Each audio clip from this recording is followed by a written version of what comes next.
या सारे क्वेश्चन है जो डिस्कस करेंगे, सब क्वेश्चन एक ही तरह के हैं, रेशियो निकालनी है। जब भी रेशियो निकालनी हो तो जिस चीज़ की बात हो रही है आप उसका पहले फॉर्मूला ले लो, फिर जो चेंज हो रहा है वो चेंज करके उस फॉर्मूले में लिख दो और दोनों को डिवाइड कर दो, फ्रैक्शन जैसे लिखते हैं अपॉन, आपका आंसर आ जाएगा। सबका लॉजिक यही है, सिर्फ क्या है आपको फॉर्मूला पता होना चाहिए। जैसे फर्स्ट क्वेश्चन है, the ratio of the volumes of to cons, ratio of the volumes of the two cons V1 V2, ratio मतलब अपॉन, ये 4/5 है। And ratio of their radii of their basis, यानी ये उनके रेडियाई है। निकालना क्या है, ratio of their vertical height, ये निकालना है आपको। वॉल्यूम कोन, कोन के वॉल्यूम का क्या फॉर्मूला होता है, पाई R1 L1, ये पहले वाले का हो गया, पाई R2 L2, ये दूसरे वाले का हो गया, पाई से पाई कैंसिल हो गया। ये आपको दिया है 4/5, राइट, सॉरी वॉल्यूम है ये, मैंने तो सरफेस एरिया लिख दिया। 1/3 पाई R1 स्क्वायर H1, 1/3 पाई R2 स्क्वायर H2, ये आपको गिवन है। 1/3 से 1/3 कैंसिल हो गया, पाई से पाई कैंसिल हो गया। अब R1 क्या है, जो R1 है आपका, यहां से हमारा मतलब है कि जो R1 है वो 2x है और R2 जो है वो 3x है। एक रेशियो का ये मतलब होता है और एक रेशियो आप ऐसे भी लेते हो, राइट। तो अब इसमें हम क्या लगा देंगे, R1 की जगह हम 2x स्क्वायर H1 और यहाँ R2 की जगह 3x square H2 is equal to 4/5। अब ये आ गया 4x square H1, 9x square H2, ये कैंसिल हो गया। अब आपका H1/H2 क्या आ गया, 4/5, 9/4, 9/5, यानी रेशियो आ गई 9:5। A cylinder and a cone have equal height and equal radii of their bases. Cylinder और cone, अब क्या है, सिलेंडर और cone, curved surface area are in the ratio, यानी cylinder of volume of cylinder, volume of cone. देख लो मैं कैसे ये सबस्क्रिप्ट डाल रही हूँ, 8/5। अब क्या करना है, इनका हाइट इक्वल है और आपके रेडियस इक्वल है। तो वॉल्यूम जो होता है सिलेंडर का वो होता है पाई, अब इसमें हमने H1 ले लिया, यहाँ सिलेंडर डाल देती हूँ, यहाँ कोन डाल देती हूँ, यहाँ सिलेंडर डाल देती हूँ, यहाँ कोन डाल देती हूँ, ये इक्वल है, यानी पाई R स्क्वायर H, 1/3 पाई R स्क्वायर H, 8/5। देखो ये दोनों इक्वल है, यहाँ से ये कट जाएगा, ये सारे कट जाएंगे क्योंकि ये इक्वल है, पाई से पाई भी कट जाएगा, ये 3 ऊपर चला जाएगा। यहाँ पे मिस्टेक ये हो गई कि वॉल्यूम जो है वो नहीं है 8:5, कर्व्ड सरफेस एरिया है, कर्व्ड सरफेस एरिया गिवन है। तो कर्व्ड सरफेस एरिया सिलेंडर का होता है 2 पाई RH और कोन का होता है पाई R L, 8:5 ये दिया है। और आपको निकालना है R/H, हाइट R/H, चाहे CY ले लो, सिलेंडर का ले लो या कोन का ले लो, दोनों का इक्वल है, ये दिया है। पाई से पाई कैंसिल हो गया, रेडियस दोनों की इक्वल है, रेडियस दोनों की इक्वल है, ये कैंसिल हो गया।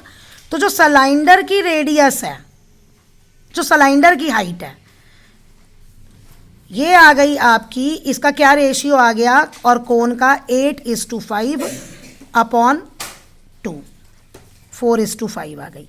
यानी जो सिलेंडर की हाइट है वो 4/5 स्लांट हाइट आई गई कोन की। अब ये देखो सिलेंडर की और कोन की हाइट इक्वल है, तो यानी जो कोन की हाइट है वो 4/5L, ये आ गई है। अब देखिए हमें निकालना क्या है, R/H निकालना है।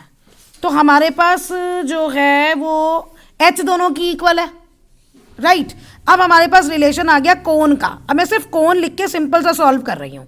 जो एल स्क्वायर है वो H square plus R square होता है। अब मुझे एच निकालना है। एल स्क्वायर जो है,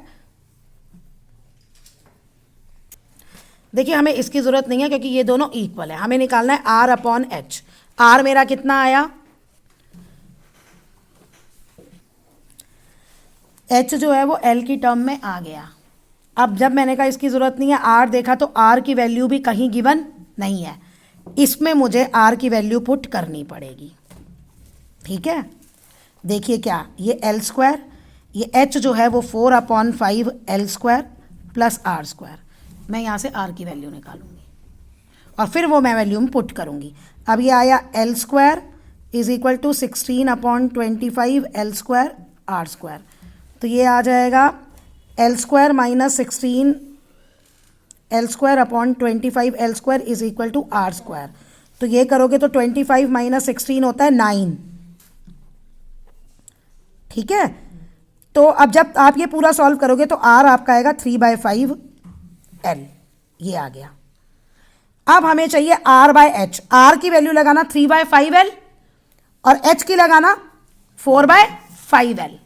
तो आपकी रेशियो आ जाएगी 3:4। ओके, तो ये आपका पूरा सॉल्व हो गया। नेक्स्ट देखो, कह रहा है काइनेटिक एनर्जी बॉडी की जब मास 3 टाइम्स हो जाएगा और वेलोसिटी डबल हो जाएगी। वो जो मैंने पहले बात कही थी ना, वो इनके कॉन्टेक्स्ट में कही थी। काइनेटिक एनर्जी का क्या फॉर्मूला होता है, पहले वाली हाफ mv²।